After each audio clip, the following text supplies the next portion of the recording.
Sir আসবো? আসুন, please বসুন।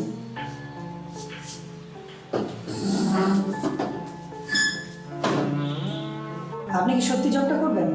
অবশ্যই স্যার, এখানে যদি আমার জবটা হয় তাহলে আমি জবটা করতে চাই। আগে কোথাও জব করেছেন? জি না স্যার। এতদিন যেহেতু জব করেননি, এখন কেন জব করবেন?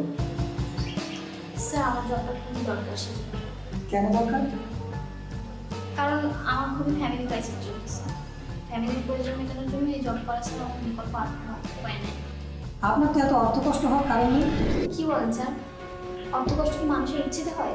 কেন আপনার সেই কোটিপতি হাজব্যান্ড কি সাপোর্ট দেয় না? Sorry sir. আপনার তো একজন কোটিপতি স্বামী ছিল, উনি দেখেন না আপনাদের? আপনার সিভিতে আনম্যারিড লেখা কেন?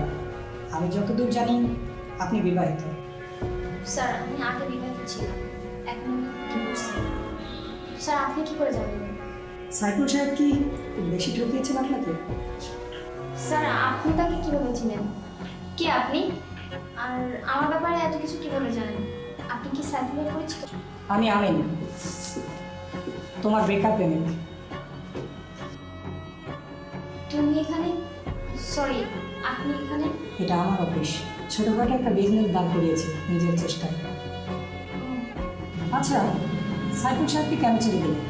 অনেক টাকা, অনেক সুখ তো ছিল তার কাছে। ও একটা অসুস্থ মানসিকতার মানুষ ছিল। ওর কাছে শুধু টাকাই ছিল, সুখ ছিল না এক ফোঁটাও।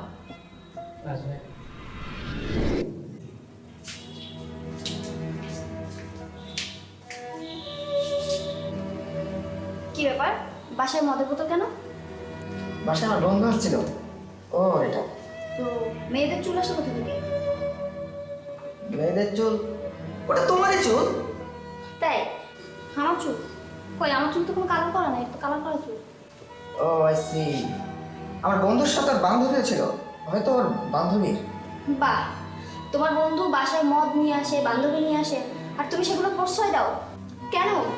তুমি কি আমার কাছে কৈফিয়ত চাচ্ছ? হ্যাঁ চাচ্ছি। ইম্পসিবল, আমি তোমাকে কৈফিয়ত দিতে বাধ্য নই।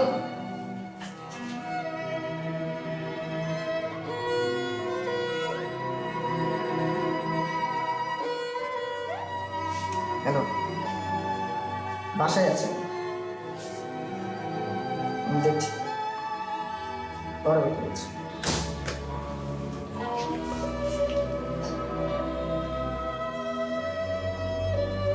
আনিকার সাথে তোমার কিসের সম্পর্ক? যা দেখছো তাই। যা দেখছি তাই মানে? ছি। এত ছি ছি করার কি আছে? তোমার পোশাকে থাকো, না পোশাকে চলে যাও।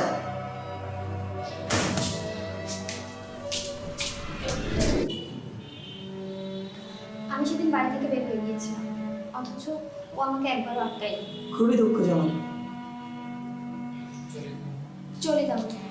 না, থেকে যাও। তখন তো বেকার ছিলাম, তাই চলে গেছো। আর এখন তো অনেক টাকাওয়ালা হয়েছে। জীবনে একবার টাকাওয়ালা আমাকে ঠকিয়েছে, আর কোনো টাকাওয়ালাকে আমি চাই না। আমি তোমাকে এখনো ভালোবাসি। কিন্তু আমি একবার যেটা হারিয়েছি তা আর ফিরে পেতে চাই না। ভালো থেকো।